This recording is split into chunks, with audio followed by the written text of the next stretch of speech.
Aside from the basic arrow selection tool inside of Illustrator, there are two other tools that are used for point-and-click selections. In this movie, we'll explore these tools and how they can help you get a grip on your artwork. The first tool is the Direct Selection tool, and it's found right here in the tool panel. You can either click on it or simply hit the letter A on your keyboard to automatically invoke it. The Direct Selection tool allows you to select and modify paths within a shape.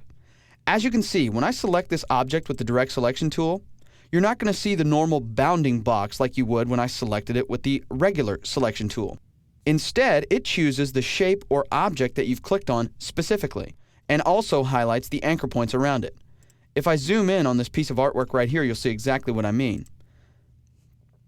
When I switch to the Direct Selection tool, you'll notice I see only the anchor points and the path itself, no bounding box at all. You can use the Direct Selection tool to move an entire object around, just like this. But its most useful application is selecting and modifying individual anchor points around an object. Let's take a look. As I get towards the edge of this piece of artwork, I can find one of the anchor points. You'll notice when I hover over it, the anchor point highlights indicating that it is an anchor point. If I click on it, the anchor point becomes active, and I can then move that anchor point independently of all of the rest of the anchor points. This is one of those things where you have to be good or otherwise you're dangerous, because you can actually do some serious damage to your artwork simply by clicking and dragging these anchor points around. So it's a good idea to take some time to see exactly how these things work, and we'll cover anchor points in depth in a future movie, but I just wanted to point out how you get a hold of these things so that when we get to that part of the course, you're ready to rock and roll. Remember, you can access the Direct Selection tool from the Tools panel or simply by hitting the letter A on your keyboard. Either way, it's a great tool for targeted selections inside of Illustrator.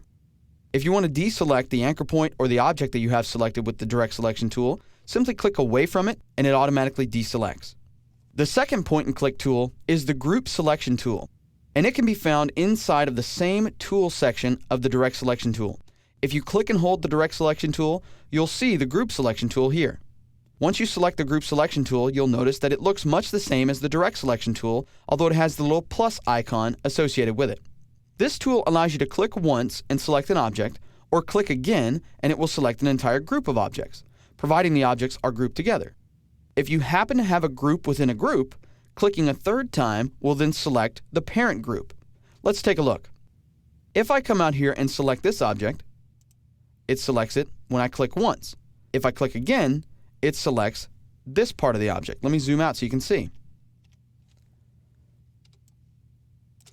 Let's click away, and again, I'll click this first. Clicking it again selects the entire group. If it were a part of a bigger group, I could click again, and it would select the entire thing. But there's only one single group here. It's this one piece that goes diagonal. Same holds true on this one. If I click once, it selects this piece. Clicking again selects the entire thing. Let's group these objects together really quickly by making a selection of them and then pressing Command or Control G on my keyboard. That creates one big group. Then I'll switch to my Group Selection tool and I'll click away to deselect everything. I'll click once here, twice to select that next object, and one more time to select the entire group itself. The point-and-click methods of selection inside of Illustrator are certainly the most primitive, but they're also one of the most effective. Making selections is one of the most important pieces of modifying artwork. After all, you can't modify what you haven't selected, now can you? No matter what your preferred method of selection, take the time to play with all of the selection tools so that you'll know how to use them when the need arises.